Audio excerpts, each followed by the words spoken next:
During the Pangong-So confrontation last week, Indian Army soldiers occupied hilltops before the People's Liberation Army troops, despite the presence of surveillance equipment and cameras placed by the Chinese army near the southern bank of Pangong-So Lake.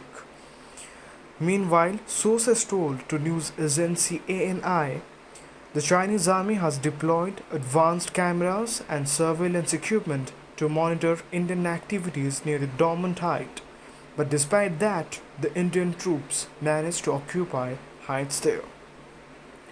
China claims its authority over the height and seeks to capture it in a bid to earn an advantageous position all along the southern bank of Pangong-So Lake area and the nearby Spangur Gap.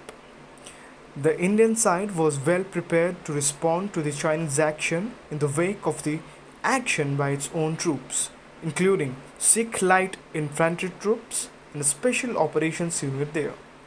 This is to be noted that an Indian Army Jawan who was patrolling the area lost his life due to an anti-personnel mine protect.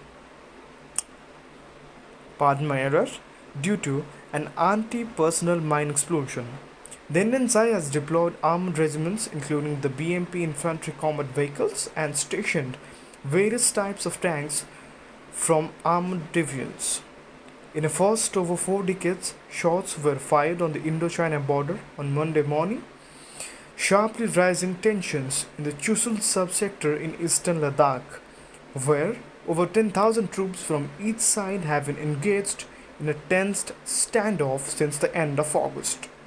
The Indian Army has said that PL troops tried to close in onto one its forward positions in the sector and even fired rounds in the air as an intimidation tactic.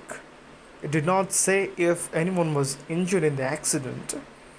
Late on Monday night, the PLA issued a statement saying that the Indian Army had crossed the LAC and when its troops went to negotiate with them, warning shots were fired by the Indian side.